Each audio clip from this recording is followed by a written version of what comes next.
Welcome to the podcast, Kings and Queens. Peace to the gods, peace to the goddesses. This is episode 5 of Wo.Ke Podcast. So once again, we have Liz on the channel. Thank you for having me. You're most welcome. Yeah, so we're talking about Bob Marley and the fact that he embodied that vibration of love, you know, universal love for all humanity.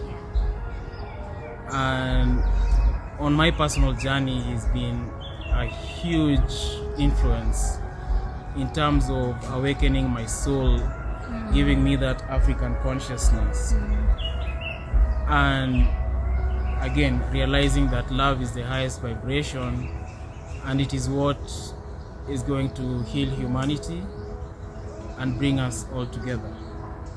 Yeah, like even when you listen to his songs, I like those kinds of that type of music.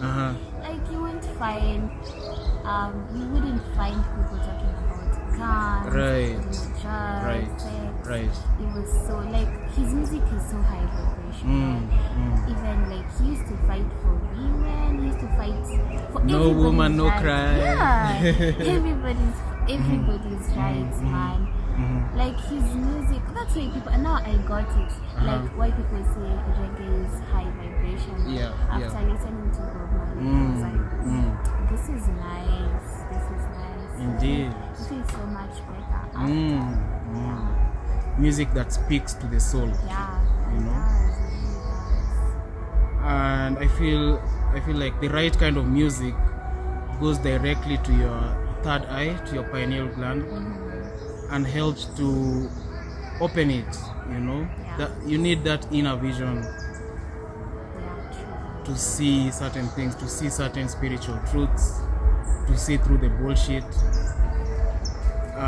And hearing is one of those powerful vibrations, because words contain high vibration. That's why we should be mindful of what we speak, you know, what we speak to each other. As much as possible, let's try to elevate each other through speech. And now that you're talking about music, I find it so funny how, like, before I awakened, my type of music was trap music. Like, I remember like having a conversation with some guy. Like, what type of music do you like listening to? I told him my favorite artist at that time was Lil Durk. So I'm like, I like Lil Durk, and he was the type of person to listen to, like, you know, like Jay-Z, Kanye West, you know, like that. It's not so good, but it's better than what I was listening to. And then he's like, why do you like listening to trap? Like, I just like people talking about killing each other. What? I was like, Auntie, I like when someone says how many bodies they got, like in terms of killing. And now I'm looking back, I'm like, wow, I was really in my wounded masculine. Sometimes I look at my videos back in the day, like, oh my god. I even used to like drop gang signs, you know, like I was with the shit. I just remember like mastering all the words to all those type of music, and wow. I remember also there's some guy I was chilling with, and then he never used to like my type of music. It's like, what's wrong with you? Like, why do you listen to this? Oh my god, are you into that? Like, but I don't know why. But I was, you know, at that time, I was going through some really dark shit in my life emotionally, and I was trying to protect myself. So I was in my wounded masculine. I was trying to protect myself by not just the music, even my way of life was very, very different. But here we are. Like even me, once I started going through this spiritual journey, definitely my vibe, my music style changed.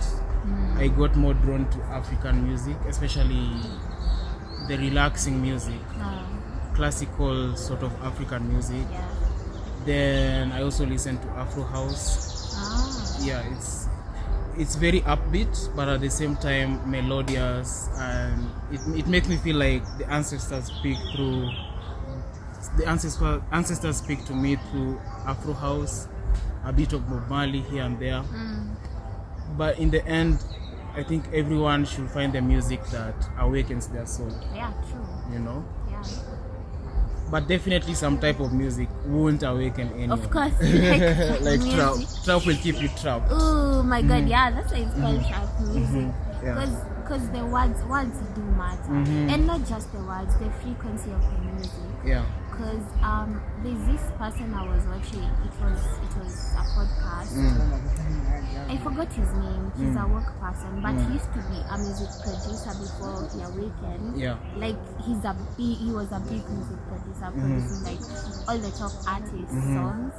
And he said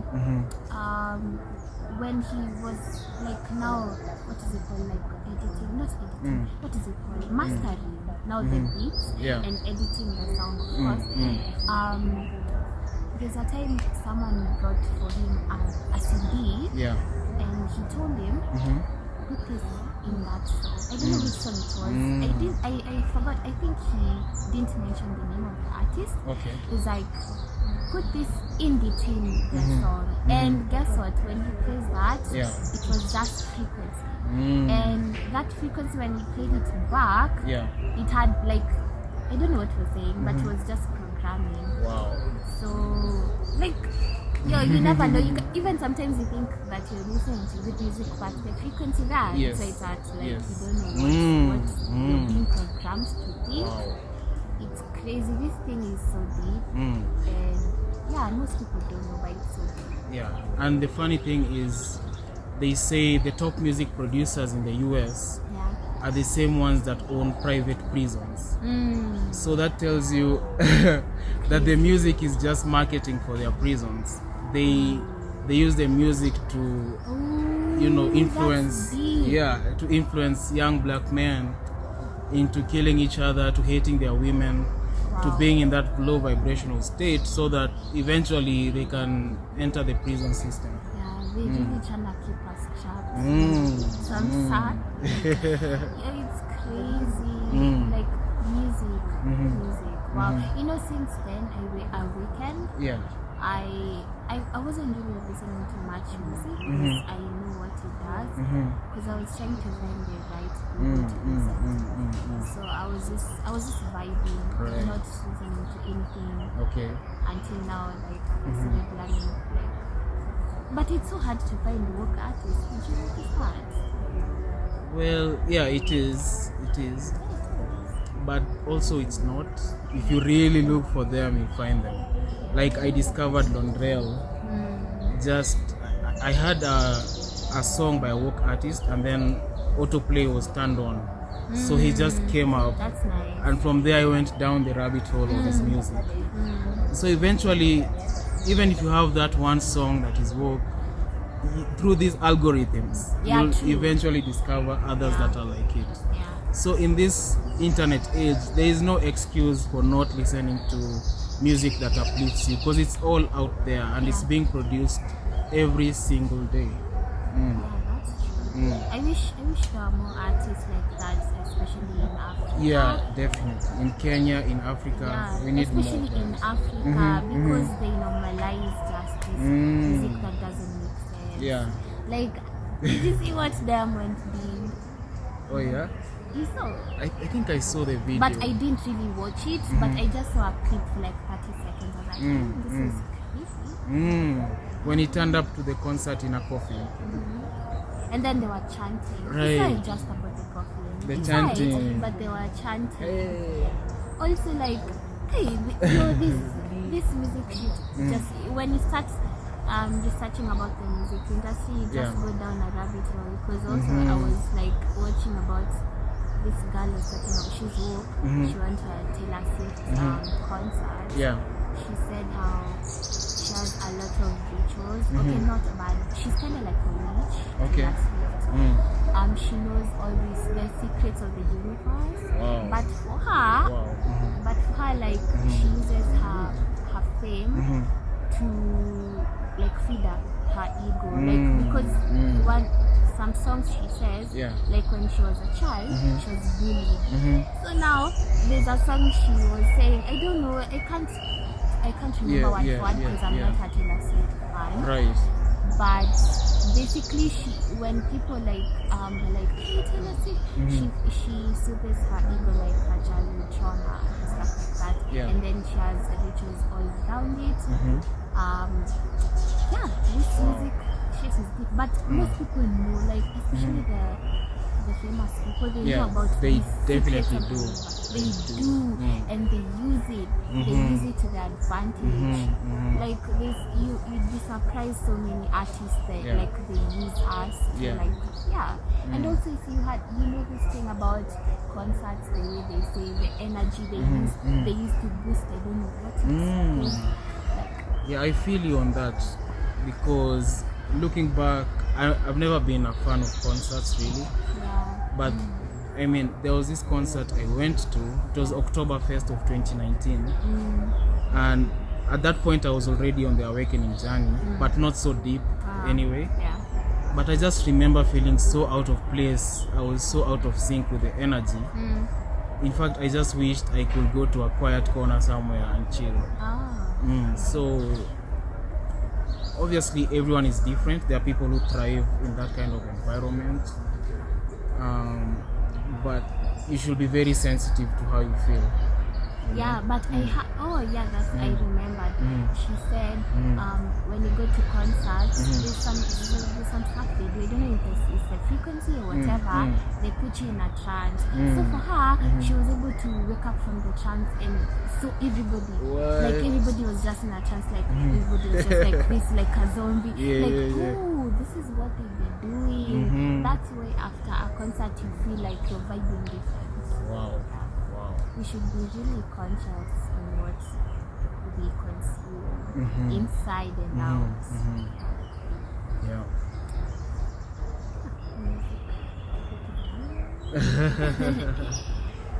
Let's look into divine masculine and divine feminine. Because in a previous episode, I think episode 2, we talked about the balance of the masculine and feminine, but we didn't have a feminine to hear their perspective. So I think in the conscious community, it is so important to have conscious relationships. Masculine, the divine masculine and feminine, when they come together, it is such a beautiful thing, such a powerful thing. And the thing about spirituality is that it can be a lonely journey, especially when you're doing the inner work. You need to be alone for some time. But once you've healed from that, are you able to project that love onto another person and receive love at the same time? And that way build a strong, African family.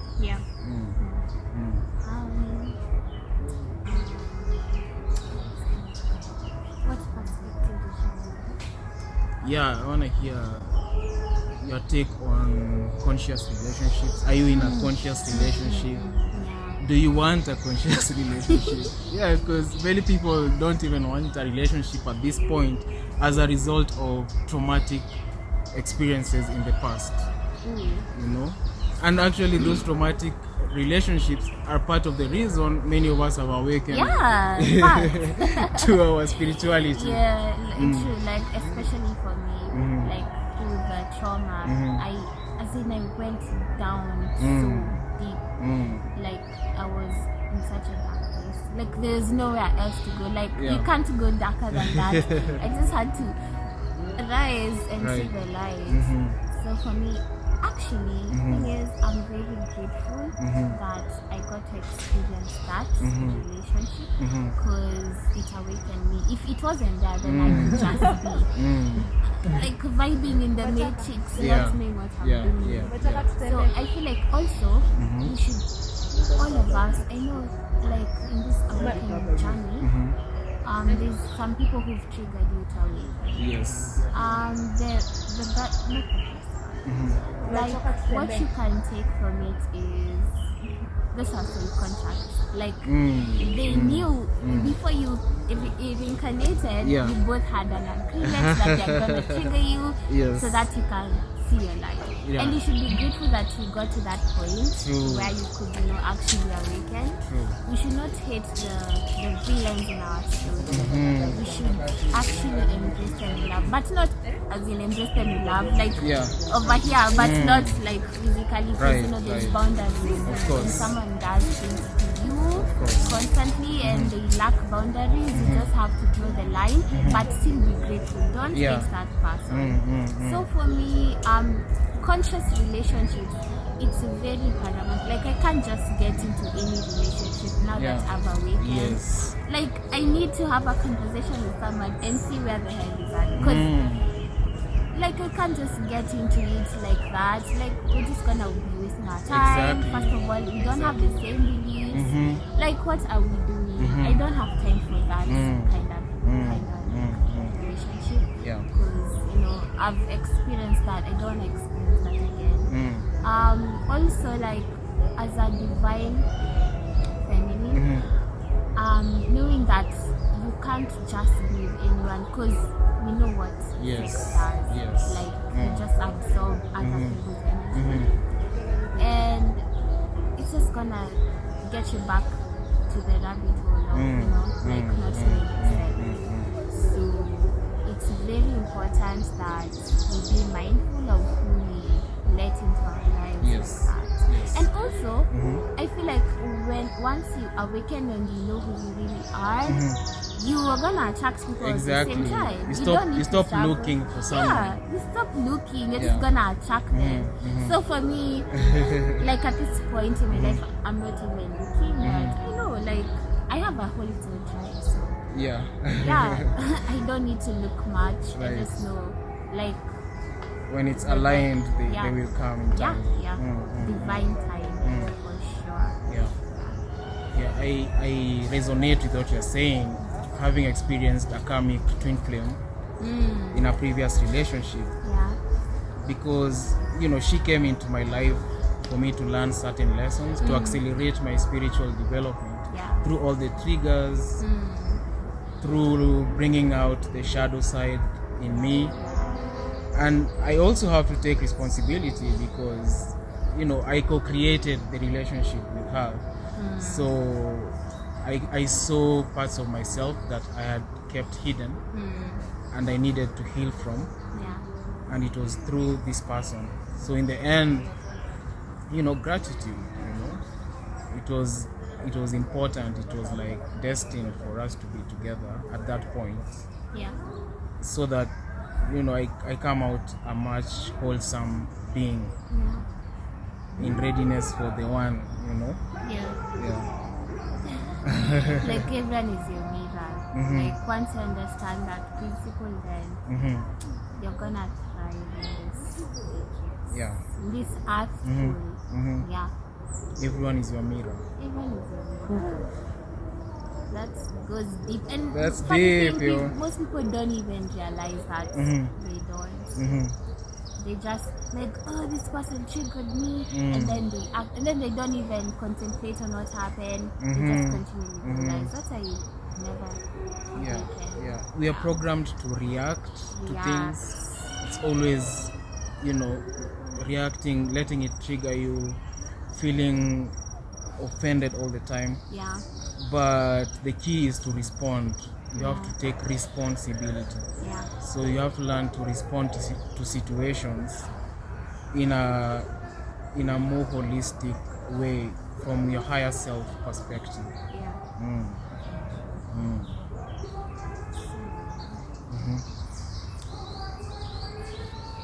Right. So, and when it comes to divine masculine and divine feminine, there is the aspect of sexual alchemy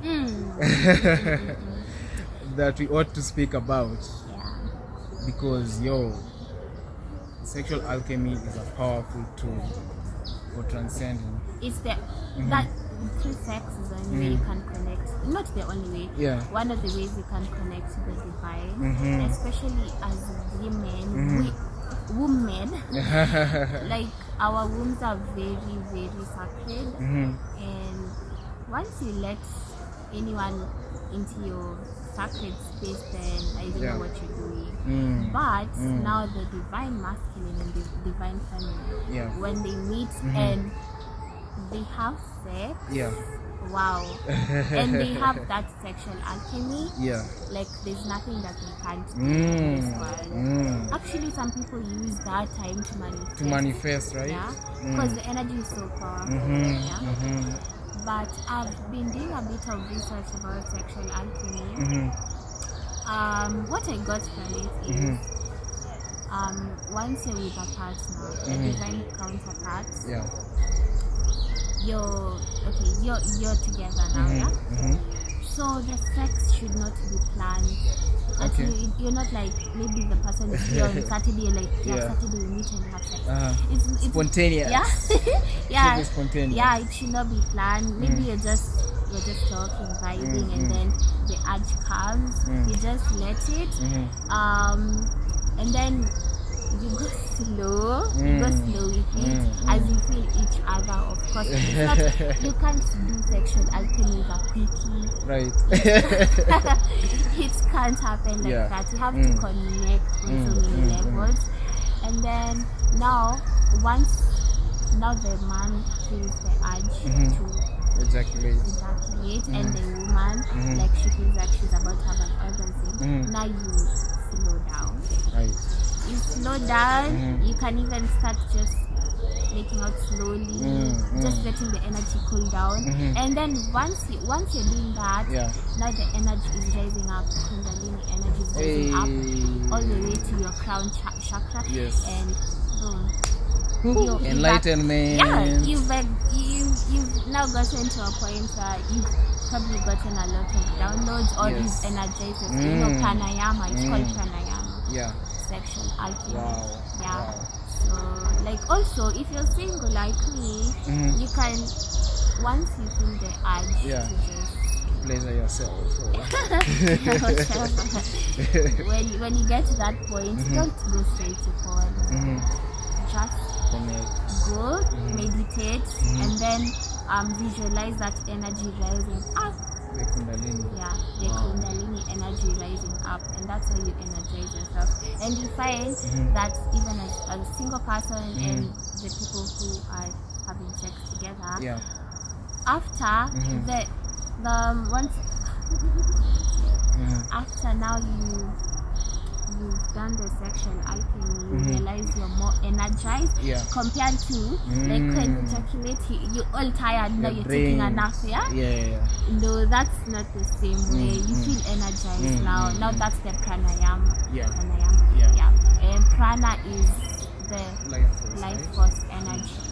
So it energizes you, and it's so beneficial for you, honestly. Let's all stop like this casual sex. It's not gonna help you in anything. Be very, very mindful. I know it can look like it's boring, like what? I just wanna feel nice, but actually you feel nice.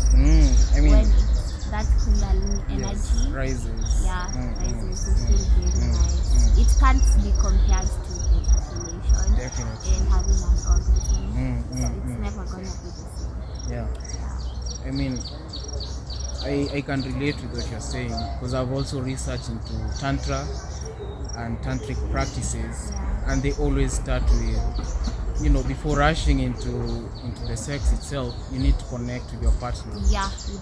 Especially through the breath. You all can meditate together. You can, there's the touching, there's the loving. And you build up to the experience. And then, I have been following the semen retention community. Personally, I don't practice it exactly, but I see what they mean. You instead of letting out your energy all the time, you can cultivate it inward. So through the sexual alchemy, instead of ejaculating, you can have injaculation. So you circulate that energy back, and it rises up your spine. There's a difference of what you're saying. Like semen retention Yeah. and pranayama is not the same. It's not the same because semen retention is basically when you're feeling the urge, you're just like, no, let me go work out. That's why you find these people like they use that energy in the wrong way. You find these people like most of the people that are in the gym, right? They're building their body. They're like, no, like how many? What is it called? That movement of semen retention? No fab. Yeah, no problem. The people of that community, you find most of them that are like big people like in the gym because they're using that energy to go to the gym and lift weight. But they're not using that life force energy to go up like to their crown chakra. They're not using that energy in the right way. Yeah. So those things are two different things. So it's not about just retaining it. Yeah. Like retention It's about implies using it. implies like jailing it in a box. Yeah, exactly. You know? Yeah. And we want to cultivate it. So even if you're not ejaculating, you want to cultivate it in a healthy way to transform that prana up your spine. All the way up to your pineal where it opens and energizes you in such a beautiful transformational way. Okay. Most people don't know that. It's a difference. So don't be saying I'm celibate, but what are you doing with that? Like, I just, when you get that, you're just sitting there. You should use it. True. Yeah, you should use it. I think, wow, they don't really teach us this information in school. Like what? Like it's so crazy. Like most of the things you have to learn. School is just BS. Yeah.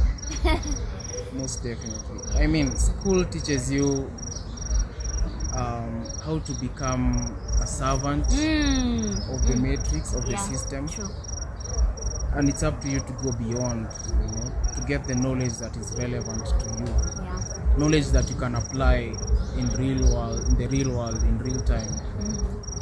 If you are learning these things earlier on, we will be the world will be a different place. So different. That's why they don't want you to know this. And we're in the age of Aquarius, the age of knowledge. So use this time wisely, man. Like there's so much knowledge. Before this information was just shared among a group of people, as opposed to now that the information is out. Like you can literally get any book explaining anything. But one thing I realized is that you can't read one book and say I'm feeling knowledgeable in this topic. You have to do your research, things. And even aside from amassing knowledge, you also have to experience truth firsthand through experience. Nothing. So go get the knowledge you need, but also find a practice that teaches you the truth. Whether it's meditation, whether it's yoga, whether you're exploring entheogens, plant medicine, or even just, learning from your own DNA, the memory inside your DNA. That's also very important. Because the age of information, there's just too much. There's too much. Even false information, that's the problem now. You can never know. So like you said, you have to meditate on it and find what resonates for you, what speaks for you. So have you ever read something or watched something or listened to something and you feel like your soul is shaking because you really resonate to that information as opposed to some stuff you listen and like, I don't know. Like your whole being is vibrating when you're exposed to certain information. Yeah, exactly. So you really have to use your discernment. Wow. That was definitely a high level conversation.